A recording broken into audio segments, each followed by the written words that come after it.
doing well. It's a beautiful sunshiny day in Anchorage, and that makes me feel good. It's cold, it's 6 degrees, so it's a little chilly. Excellent. Well, thanks so much for joining us for our Center for Effective Lawmaking interview. We'll be asking you a series of fairly general questions, but we'd love to hear from you and some specific examples from different points in your career that speak to some of these questions.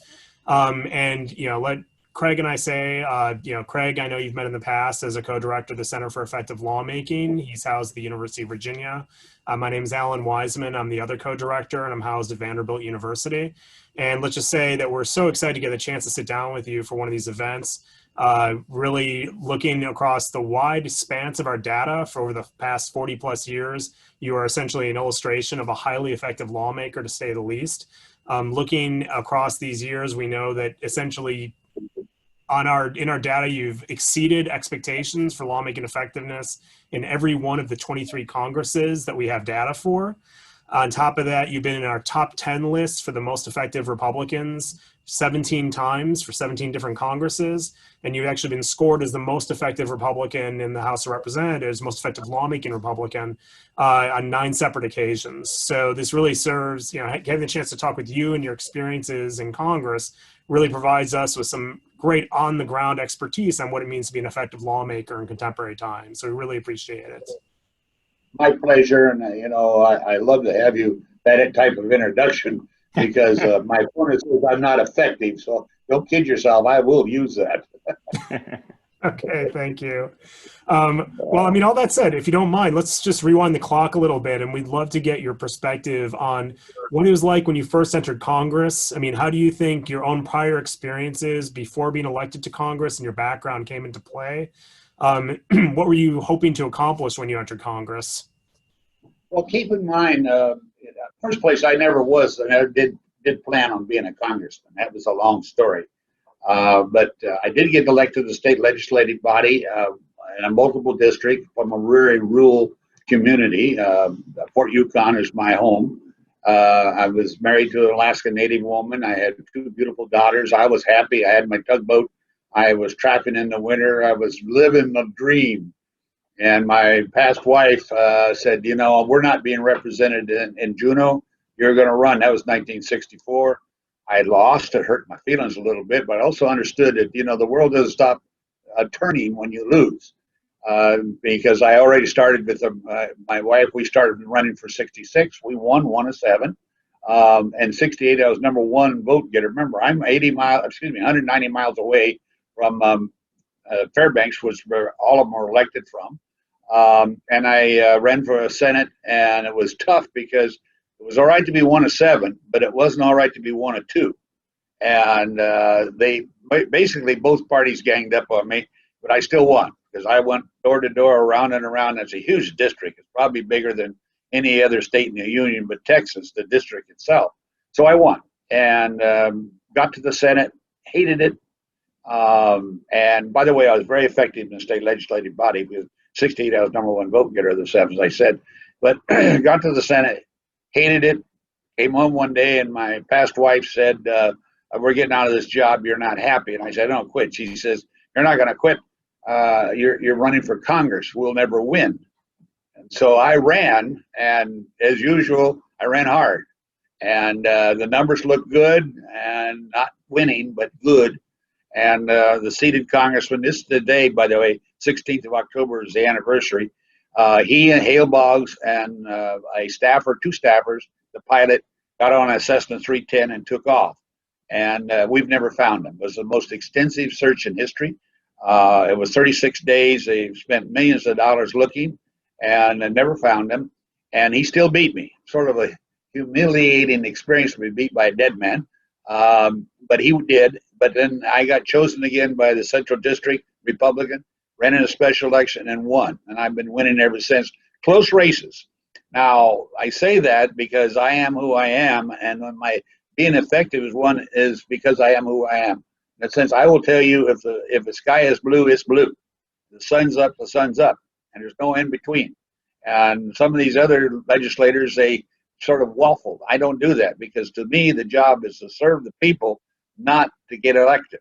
I want to get elected because I do a good job, but my job is to serve the people. People know that. So then when you entered Congress, you had a number of years of experience in the state legislature. Did that help you in taking on the congressional job? Immensely. I use the analogy. I have to tell you this story too. I'm bad about this. You can have as long as you want, by the way. But this story, the knock against me, because I was from Fort Yukon, a native village, they said, "Oh, Young, it'll take him 2 years to find the bathroom." And the old saying that, and I took that pretty seriously. I got sworn in by Carl Albert. I got assigned my office, which was the ex-congressman's office in the Longworth building. And I made my mind up. I went out and I found the restroom the very first day I was there. You go out, you go out my door, take a right, go down 4 doors, it's on the left. And I did this for 5 days. I'd get up, go down the deal. And finally, on the Monday following the 5 days, Monday I got up, started to go out the door, and my little assistant, who used to work for the previous congressman, she says, "Congressman, where are you going?" I said, "I'm going to the restroom. I found it the first day I was here." And she looked at me and says, "Why don't you use the one in your office?" It was one, But the experience did help me being in a state legislative body. It's actually like playing in a grammar school football yard or field and going to the college or going to the pros. It's the same game. It's just played a little differently, a little larger field, a little more players, but it's the same game. That's very beneficial. If you seek bigger offices, you should try to get into a minor office just to learn the rules, how to do it, where to go, and who to speak to. That's really helpful. I mean, related to that, especially thinking about the similarity of opportunities or duties between the state legislature to Congress, I'm wondering, I mean, if you think about your day-to-day activities, how do you find yourself navigating what are sometimes very different parts of your jobs that are asked of you as a member of Congress, from writing laws to help engage with your constituents directly, to engaging in oversight? Are there some parts of your job that you generally find more exciting or interesting than others? And how do you strike this balance? Well, the big thing people don't understand, it is a very difficult job. It's one I enjoy. And one of the key things is you have to have a very good staff. And I have a very good staff, always have a good staff. They love working for me because I'm not a hounder. I don't bother people. As long as they do what's good for Alaska, for me, and for the state of Alaska, they're free. They can make up ideas, thoughts, and everything else. They get their thoughts. I get my thoughts from the constituents I serve. And that's the biggest argument I have with people running to Congress, and they go before their constituents. I'm going to do this. I'm going to do that. I'm going to do this. That's all nonsense. And it really is a disservice to the concept of the term representative. And I really, if you look at my past moral laws, and that's why I'm called effective, any other congressman, I've been able to do that because the laws I pass, 90% of them are laws that are directly related to Alaska. That's my job. So that staff counts it. And again, the state legislative experience was crucial because you got to know how to go to the legislative council with your staff. You have to tell them what you need and what you want from the constituents which you serve. And I've been very good at that. And I guess I would say one other thing. The golden rule isn't applied as it should. I apply it all the time. If I give you my word, I'll do it, even if it's painful in the future. And sometimes it is. Times change. But to me, that word is gold.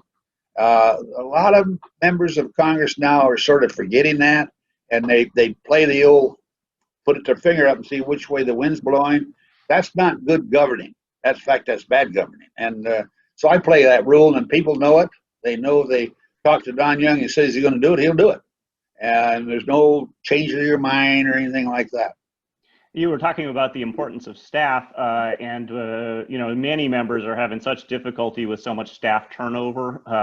They're moving on to other things. How do you maintain a good staff over time? Well, and I have a rule. Like I say, they like working for me because I don't hound them, I don't bother them, and they can use their imagination, and they feel like they're accomplishing something. And when you have a person that works for you and they feel like they'll stay. I also will say, though, I encourage them not to stay too long. I'll keep them if they're doing their job. But, you know, this is a fluctuating business. My contract comes up every 2 years. And if I lose, they lost their job. That's unfortunate. But that's the rules of the game, in a sense. Not everybody, but most of them lose their jobs. But I encourage them to use the experience they get, try to go on to another political arena, work for a governor, work for a senator. You know, Dan Sullivan's got 6 of my staffers on his staff. And I love that. People say, what are you taking your staff? You bet. That gives the staff members expansion, exposure, and actually helps me out. Believe it or not, it helps me out a lot. So I encourage that. I try to train them in a sense. They have the opportunity. And a lot of times I've had people come back to me and say, I wish we were working for you again. Well, I understand that, but that's really important. My turnover, and by the way, I've only fired 1 staffer in my whole career. And that was my fault because I took the recommendations and the resume, and the person wasn't nearly as qualified as they should have been. So that's only 1. And I think I've hired 153 different staffers. By the way, 53% of them were ladies, 20% were minorities, and 10% were handicapped or less fortunate. And all of them were qualified, and they did their jobs as they should, and that's why they don't leave. And some of them do; they go into better things. But they really, I haven't had to fire anybody. Right, right. And you were talking about how they're helping you advance your legislation as well, and coming up with ideas. You know, the flip side of moving something forward is trying to stop some legislation. And I'm recalling back when we were talking to you in your DC office, and you had a wonderful story about trying to stop a trapping limitation, testifying maybe with a trap on your own hand. I wondered if you could share that story with us for those who are wondering how one could go about stopping legislation as well.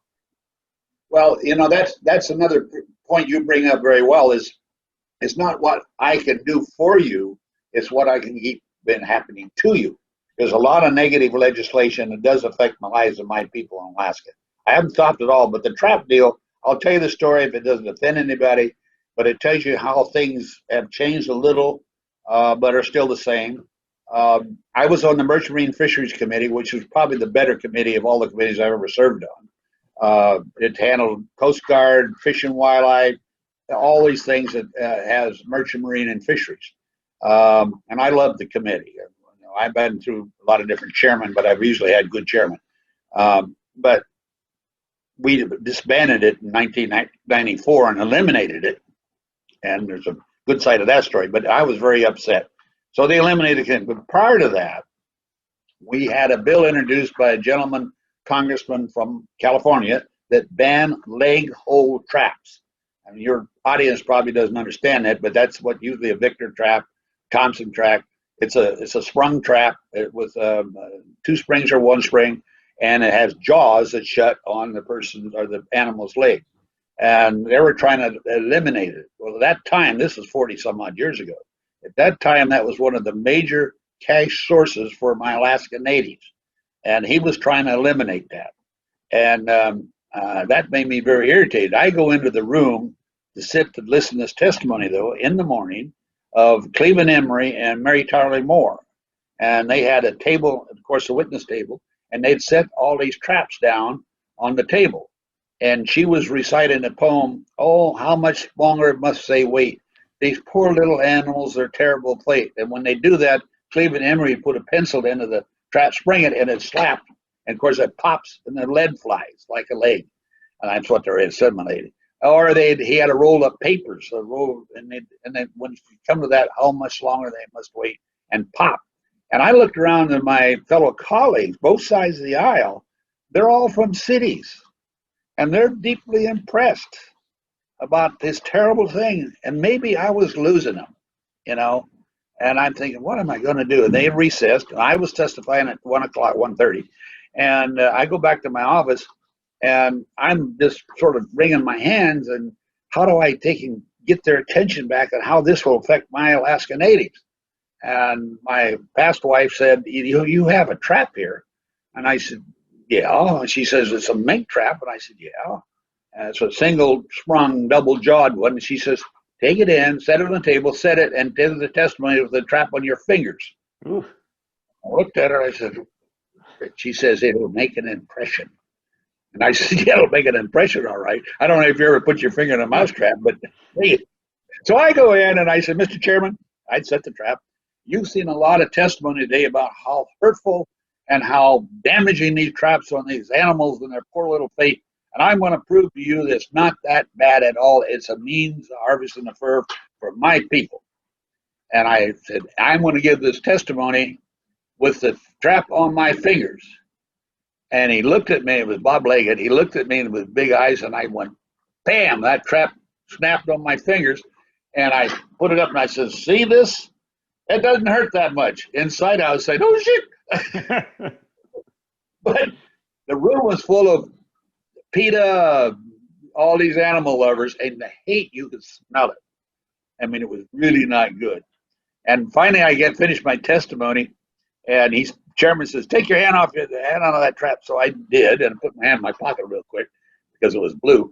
Anyway, the questions, I saw this paper going up to the congressman from California, and they started asking questions. Finally got to him, and he says, Congressman, he says, how much do you weigh? And I says, 245, I was bigger then.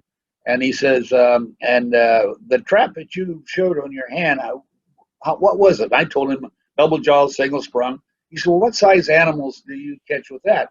I said, well, we catch mink and marten and fox and maybe a lynx. And he says, what does the mink weigh? And I said, about 1.5 pounds, I weigh 245. And he led up to this, and he says, would you be willing to put your hand in another trap? Now, I figured the biggest trap they had in the room was a number 4. That's double sprung, double jawed trap. It's a big trap.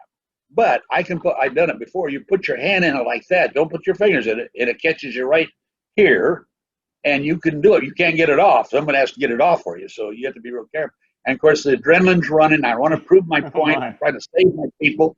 And I said, yes. And as soon as I did, this young man jumped up behind me. He said, you put your hand on this trap. And it was a number 14 bear trap. It was that big. And I'm saying to myself inside, oh, Jesus. But this is how you play this game in a way.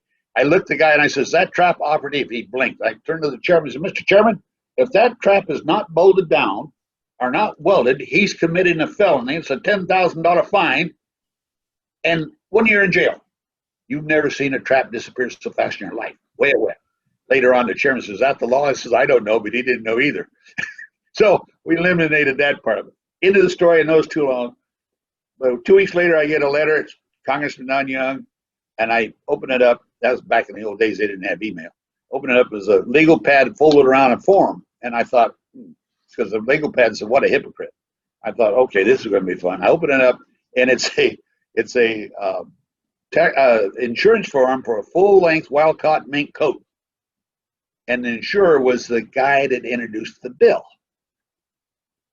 And I went to him a little later, and I says, gee, I hope your wife enjoys her coat.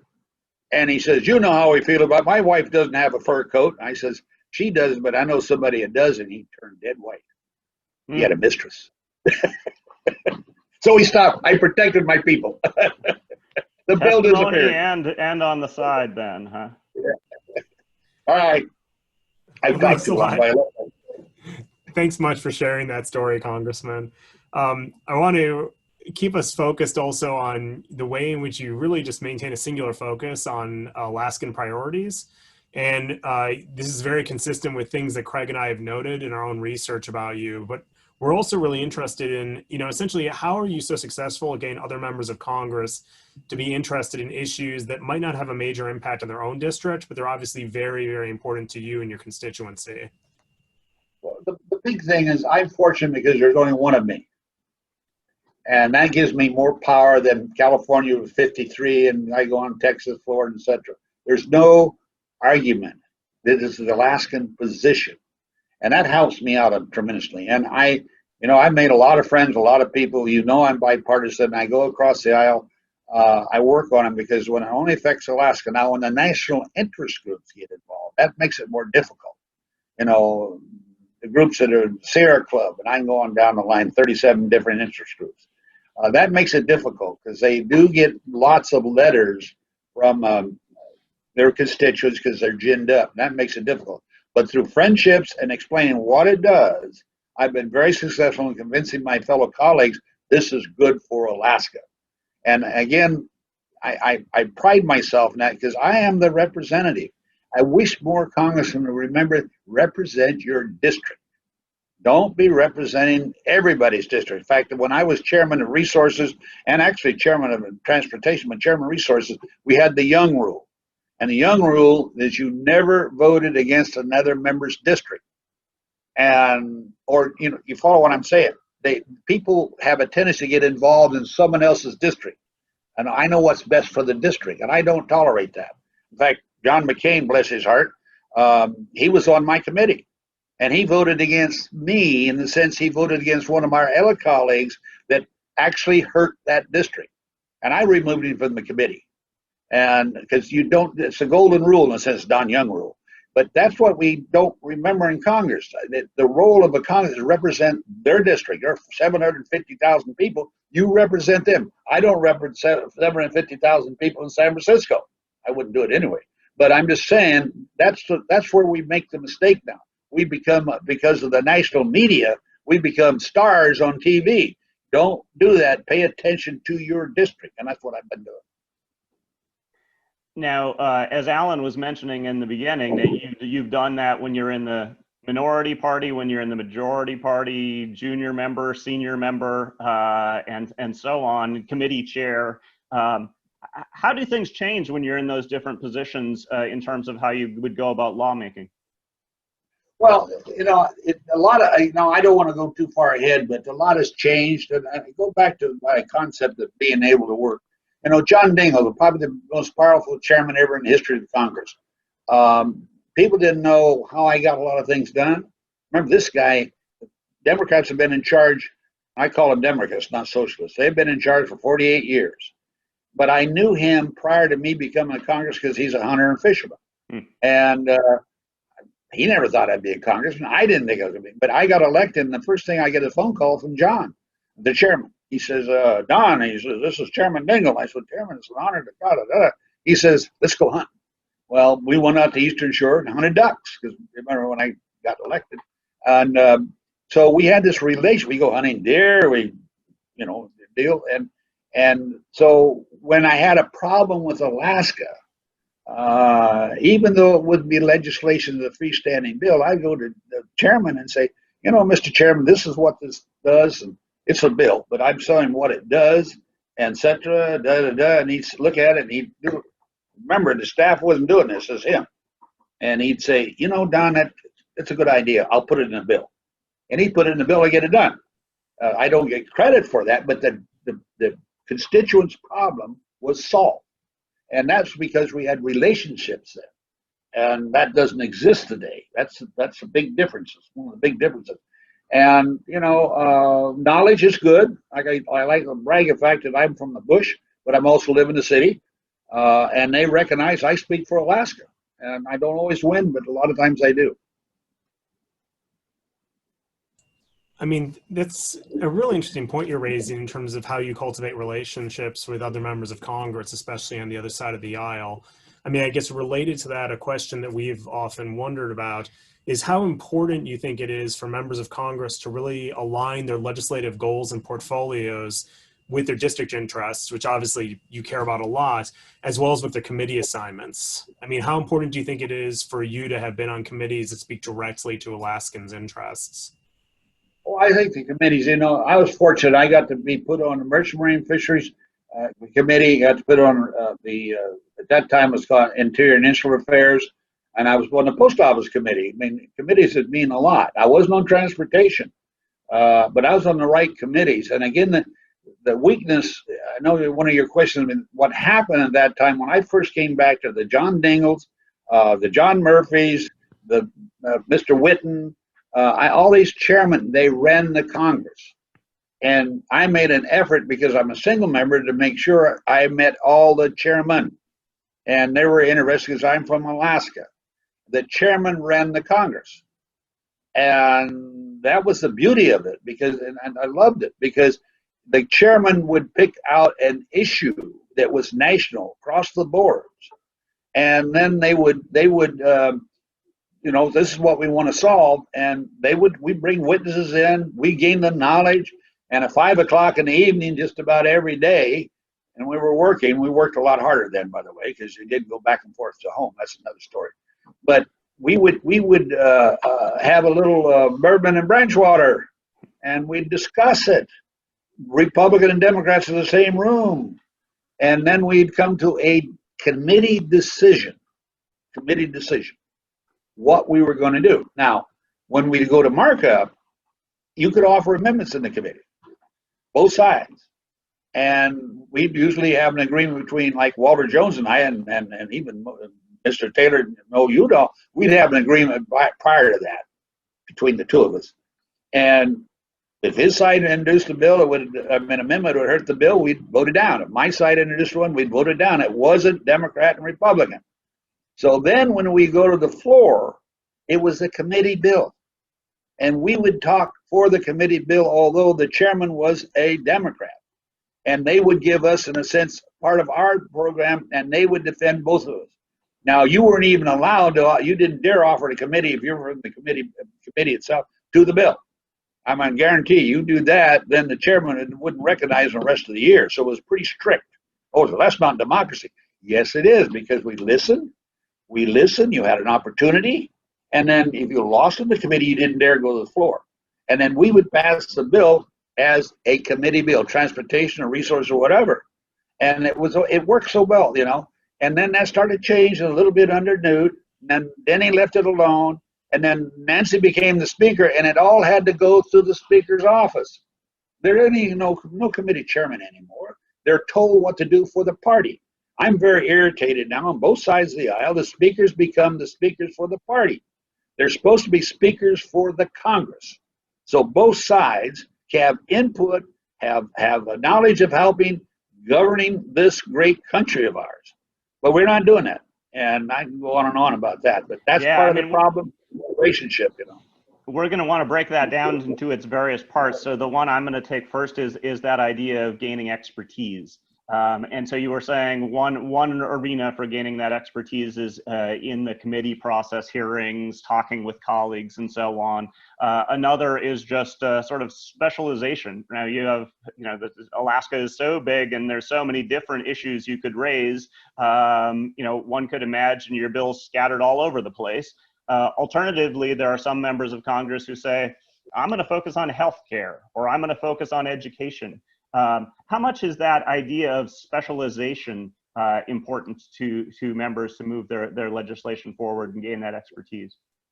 The big thing is, you just hit upon what I don't think is correct. I'm gonna. That's not the role of a congressman. If my constituency comes and says, we think you can help us in this realm of education, then I work on that problem and try to solve the problem. But the Congress has become, they do it because they love the TV. They love the show. They all become show horses. And that's not the role. So, and I think people in Congress recognize what I do. I've had people, say, maybe this is not right by people, but he says it's Don Young's district. And I think if all the congressmen would say, okay, I'm representing my district, then you'd have better governing bodies. I mean, you'd have a body that's governing. That's your role. And now we've sort of lost that, like I said before.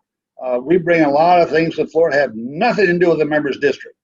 It's national. Well, you're supposed to be part of the national group too, but that's not your concentration. Your concentration is on your constituents, and that's what I've been doing. I mean, I'm curious, across the course of your career, I mean, you're raising a bunch of really interesting examples about the way in which the chambers changed, the relationship between rank and file members and committees. But I'm wondering, I mean, if you had to answer, what would you consider to be your biggest legislative triumph across your many years in the House? And how do you think you really brought it about? Or alternatively, what obstacles did you feel you confronted, and how did you overcome them? Well, one of them is, I think I've got a lot of big ones. The Trans-Alaskan Pipeline, it was a great stroke of genius for the nation. That was a national, but a state issue, but I had a little help. I mean, I'm a freshman. 3 days after I'm sworn in, I'm introducing the bill. not just to broaden the right of way, I introduced a bill to be no lawsuits. And you know, the trial lawyers had a fit. But guess what? We passed the bill, got it signed into law, and we built the pipeline in 3 years. The second big bill, I think, is the so-called Magnuson-Stevenson Economic Zone 200-mile limit. That bill, that bill was my bill. It was written by myself and Gary Studds. Again, Gary's in the majority. Gary was a little different, but he's a dear friend of mine. But he knew fish. And he and I got together. And what started that on my side of the aisle, I went to him and instigated this, is I was in Kodiak, Alaska in 1970, 2 years before I ran for office. I was a state senator then. I just got elected. At nighttime, I looked out at 12 miles off our shore. There was a line of lights, fishing boats catching our fish. And I turned to the guy, my host said, that's dead wrong. We had Polish people, we had Chinese people, we had Russian people, we had Korean people, we had, you name it, catching our fish. So when I first got back to Congress other than the pipeline, the second thing I did is look at the time frame. I went to Gary and I said, we got to stop this. We got to do this if we want to sustain yield of fishes in our waters. So we passed the Magnuson-Stevens Act. It was Gary Studds Act. At that time, it was a young Studds Act. But anyway, the concept was we'd have a 200-mile economic zone. The states would have to give up with the nation 9 miles. So we ended up with 3 miles because it was 12 miles, now we're 3 miles. But we had to control 200 miles. Well, huge success story. All the other nations adopted it. We adopted it. And before it became law, though, it passed the House, passed the Senate. That's where Magnuson was in the majority, and Ted Stevens was our senior citizen. They named it the Magnuson-Stevens Act. But it's passed the House, passed the Senate, conference, and the bill's on President Ford's desk. And the president calls me and asks me to go to Anchorage on Air Force One because he's going to Japan. And it was Thanksgiving. And I said, sir, all due respects, that's a holiday for my family. So his chief of staff calls me 2 days later and says, if we take your wife and yourself, will you go? And I said it was a family event. 2 days after that, I get a call from the chief of staff, and he said, if we take your whole family, will you go? And I said, yes. Now, we're headed to Anchorage, Fairbanks. And on the plane, guess who's there? Henry Kissinger, Secretary of State. And I don't know if you've ever been on Air Force One. It's sort of exciting because they have a real neat thing. And then we have a big conference room, and President Ford liked these martinis, and I did too. Henry Kissinger, I'm not going to say anything what he drank or he didn't drink, but we got to discussing this economic zone, the 200-mile limit, the saving of our fish. And Kissinger, as a State Department, he was adamantly opposed to it. The foreigners, the other people would be adamant, but this is, Mr. President, this will be, and I said, Mr. That's not true. The primarily aimed at Japan and the fisheries, because I told him, I says, the Japanese will find out how to get the fish. I proved right later on, but because they did do what I said, they bought processing plants and invested heavily. They still got the fish. But anyway, this argument went on for about 10 hours because we're in the air going to deal. And plane landed, he got off, I got off, Henry got off. We had a nice big ceremony, yada, yada, yada. They get back on the airplane, I stay there, he gets in the airplane. Flying to Japan, he signed my bill. That's one of the best things that ever happened. He signed which gave us a sustainable yield concept, preservation of fishery, not preservation, sustainable preservation, well, I guess preservation of fish. And that's probably one of my bigger and greater success stories, because I hadn't been on an airplane. If I hadn't had time to argue before the president, I don't think it would have happened. And so I'm still say that's one of them. Now, we got a lot of other ones, but like I say, I got a lot of bills, but that was very important to the state of Alaska. Great. Thanks for sharing that. And it shows the idea of keeping with things after they leave the House to the Senate, to the president, and so on. Now, you've been pretty successful along those lines, and we've seen so many House bills die in the Senate over time. How do you work with either the Alaska senators, you had mentioned their staffs, and so on, to keep things moving once they leave the House? Well, there's two things that happen. You have to write a good bill, number one. You know, I hear you know, the other side of the aisle now, and then last year and this year especially, we passed so many bills in the Senate, and the Senate hasn't acted. Most of them are crap between you and I. They're not good bills. How do you expect them? It's like, because there was no working together. Mm-hmm. There was no understanding. It didn't solve. It was a partisan bill. So don't expect the Senate to pass it. But you know, I work with our senators real close. We don't always agree.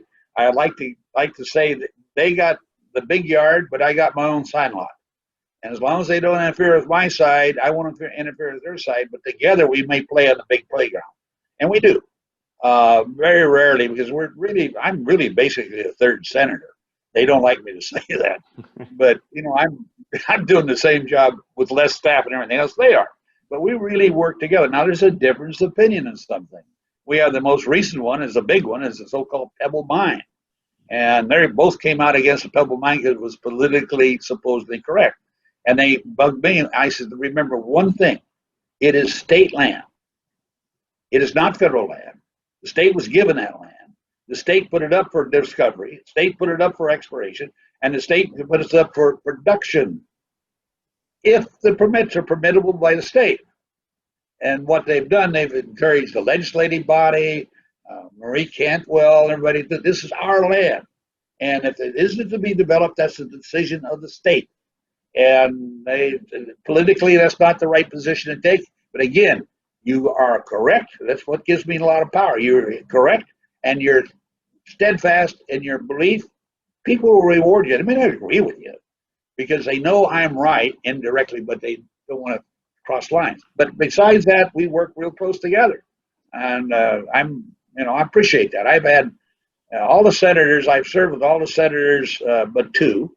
Mr. Bartlett died before I became a congressman. Ted Stevens took his place. Ernest Gruening had been beat, but he was still around. But all the other senators, and I maybe had a good working relationship, even with Gravel, it was Gravel, by the way. Now it's Gravel. But Mark Begich, he was liberal, but he was also, we work together because we have to, because we represent the same people. Thanks. It's really helpful. I am wondering, I mean, you've already alluded to this a little bit, but what do you think are some of the greatest changes that you've seen in the institution of Congress as a whole, or the House in particular, over your career? And how do you think it affects lawmaking, either in constructive ways or counterproductive ways? Without being, the old man, we were more productive and wrote better legislation when I first went down, because there was that cohesiveness across the aisle, working together, solving problems, really governing this nation. And it started slipping. And I was part of it, by the way. It started slipping. You may not think this, but it started slipping when we started to have CNN. When we started broadcasting the activities on the floor, exposure of conferences being televised. There was no ability anymore to make a deal. That started slipping, and that was the reason I was involved in it. The first televised debate was the Alaska National Lands Act, and it was Tip O'Neill, and he wanted to see how it worked, and it took off. Now we have, I don't know, 1 million people watch that crazy program. If I didn't have anything better to do than watch Congress, I'd go shoot myself. But they do, a lot of them. So we do that all the time. So there's a difference. Debate is not debate anymore. It's a show for the local consumption at home. It's not a debate. There's no really change. No one has changed their mind in a debate in the last 35 years. It's show. So that was one of the first beginning, I call, of decaying of the governing body. The second thing that happened over a period of time was, of course, as I mentioned before, where the chairman lost their chairmanships. They're chairman only and figurehead only, where everything's run through the speaker, regardless of what party, and it's a party position, not a United States of Congress position. And there is no Republican solution or Democrat solution. There has to be a joint solution if you're going to solve a problem. We are not doing that. We're not doing it at all now. Okay, added to that was the concept of earmarks. We can't have earmarks. We're breaking the budget. The states are receiving the same amount of money or more. But now the congressmen or the senators have no ability to take care of other communities other than large communities, including the state capital. So the state versus the money, and that goes to the larger areas. So districts and states are being ignored, and that was the grease that made the wheels work real well. And of course, again, and when I first went down there, you only got 12 trips a year back to your district. And I like to use an example. My first congressman came back to the state once a year. Now he had a propeller-driven airplane.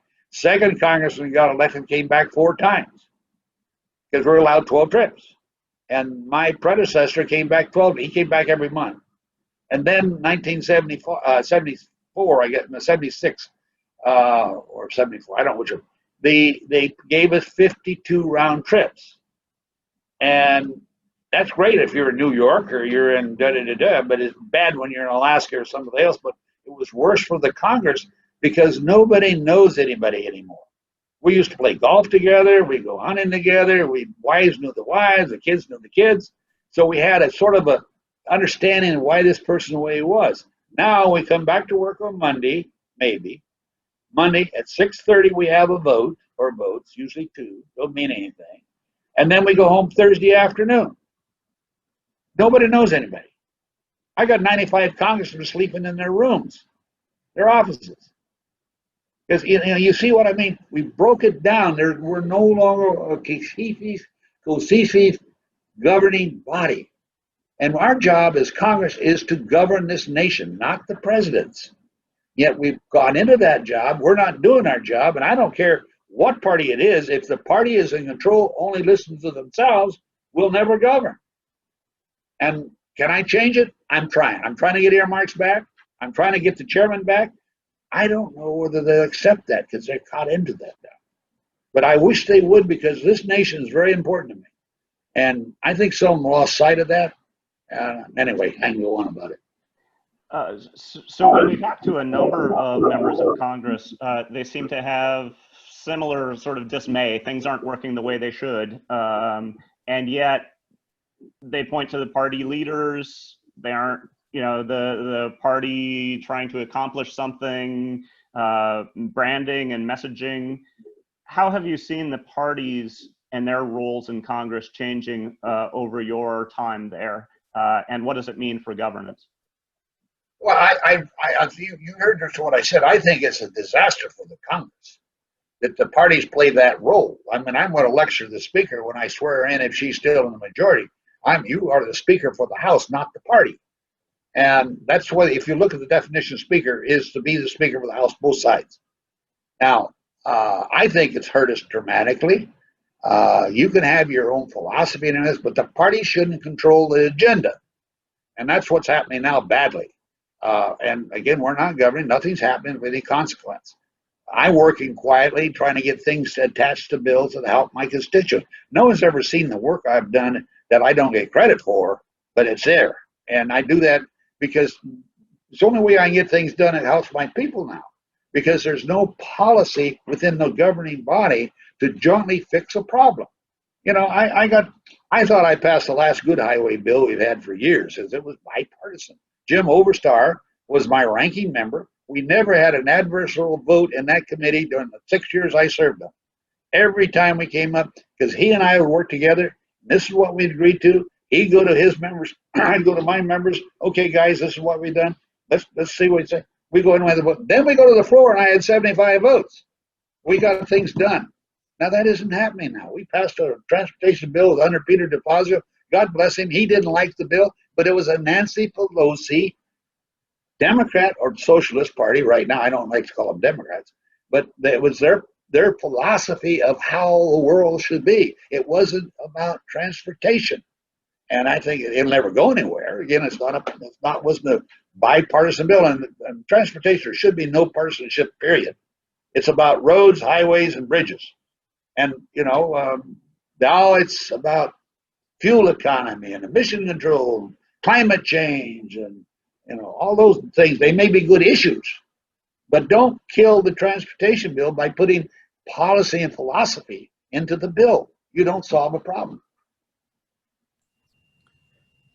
I mean, building on this point a little bit, but taking a slightly different direction, I mean, in terms of thinking about the ways in which Congress has changed over the years, it's clear you're able to illustrate how there's much less strong personal relationships among members, both within parties and across parties. But I was also wondering what your perspective was on the members themselves and their level of expertise or interest in policy making today. I mean, once you put aside all the additional television or media opportunities, do you think the level of internal expertise has changed among members of Congress now compared to, say, 10, 20 years ago? Well, I would say this is one of the privileges I have. I don't know if you followed me, but I am on the committee of committees. That's the committee that chooses the slots, the members that want to get on the committees. Now, the reason I say that, I don't know how I got on that committee. I don't know whether you follow that or not. But we had a conference when we organized, and we adopt the rules for our side and da-da-da-da. And I introduced an amendment that the dean of the House would be on the committee of committees. Now keep that in mind. There's only one dean, that's me. But that's not, and it was one of those classics I love, because I got up and said, this amendment is the most self-serving, selfish amendment that's ever been proposed to you. But they're all talking and laughing, not paying attention.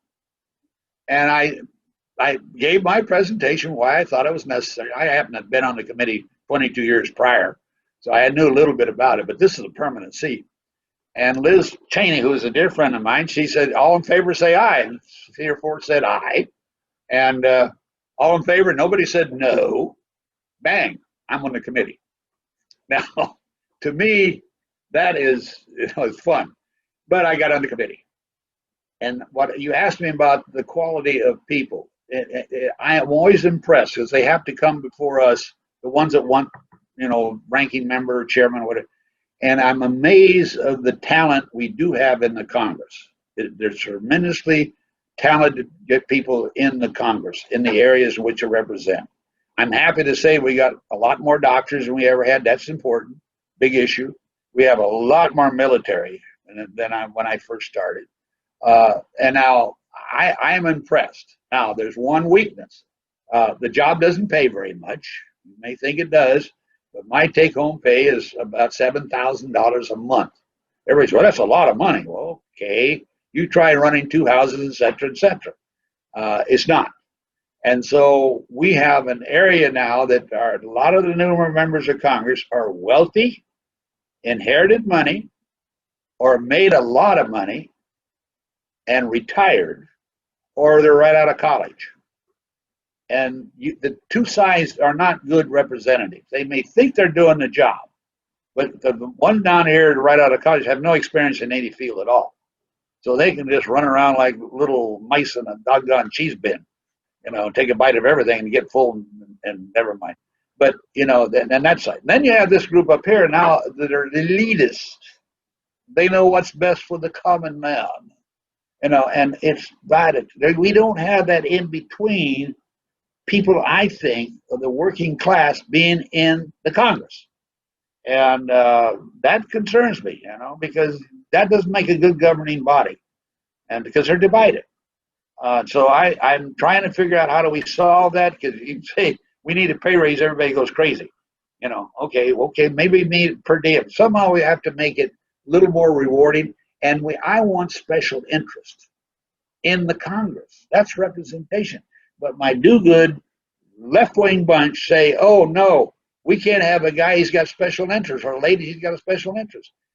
What's wrong with having special interest as long as people know it?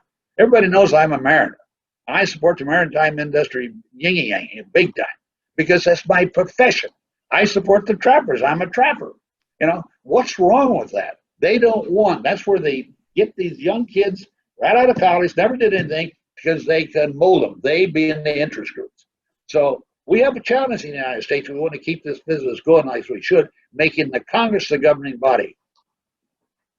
So you've suggested a number of reforms that would help And I'm curious, what do you think will happen with them?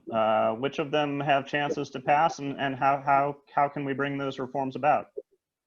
The one that can happen is the earmark concept. You know, that's because I am public about this.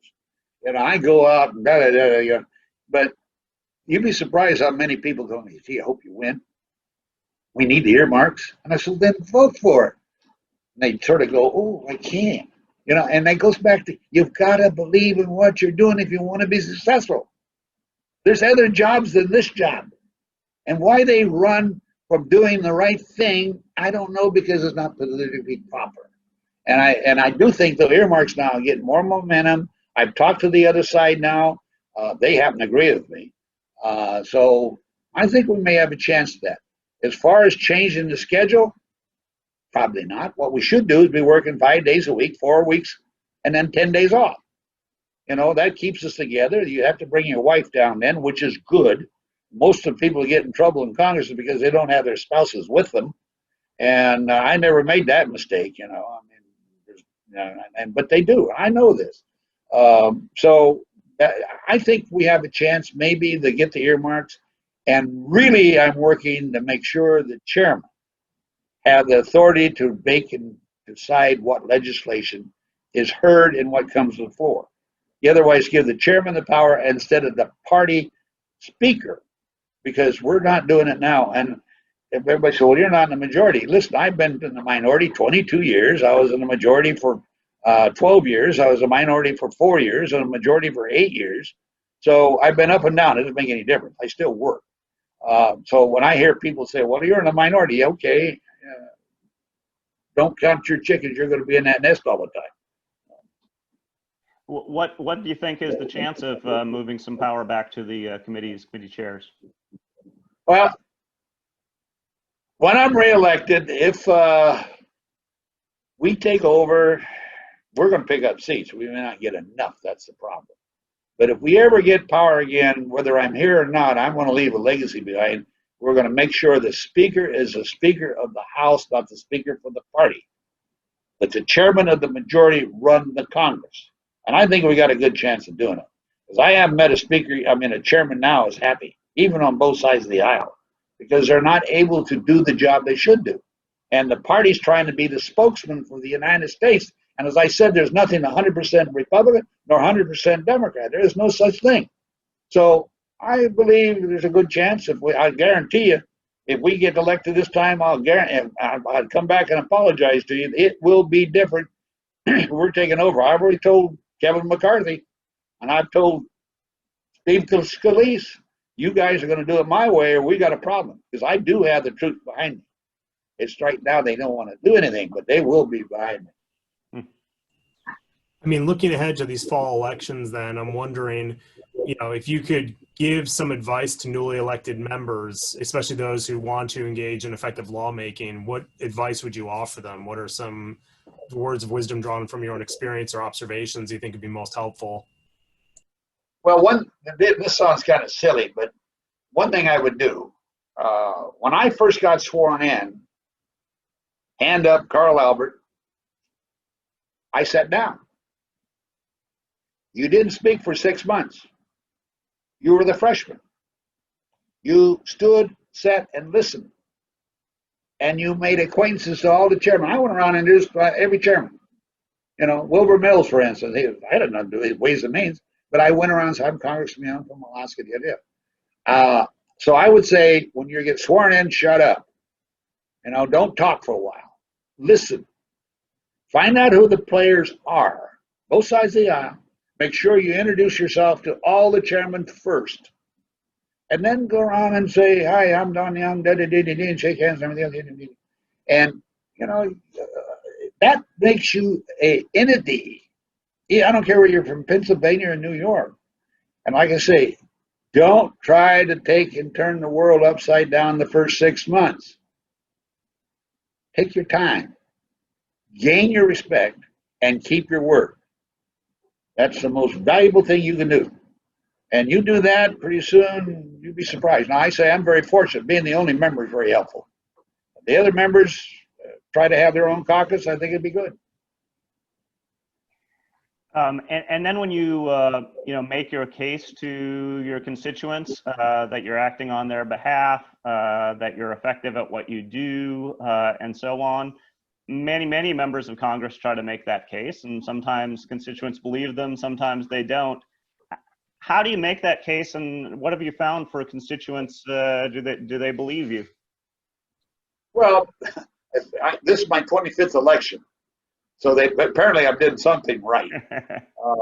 And the knock against me is my age. By the way, if I don't get elected, I may sue them for age discrimination. You know, I have to say that. But wait, this is a knock on me. I'm cranky, maybe. I'm obnoxious sometimes, but you have to be a force in the Congress when you're only one member. And no one steps on Alaska without me letting them know you did something wrong. So you have to be very forceful and do it. And they know that. And I'm going to continue that type of make. And the second thing they have against me is I don't have any clout anymore. Well, you know, you check the record, even this last 2 years, if you check the record against all the other congressmen, I've done pretty good. And so that's a knock on me, and we'll see what happens down the line. I'm not sure. Go ahead. Anything else that we didn't ask you that you were wishing we would have today? No, thanks for doing this, guys. I really strongly love the concept of our Constitution and the Congress of the United States. And I worry quite a bit about where it's gone and where it's headed. If we don't change it, you lose your democracy and the republic which we reside in. And I have people tell me, oh, it'll never happen. I happen to be a little bit of a history buff. Check every society around this globe for the last centuries.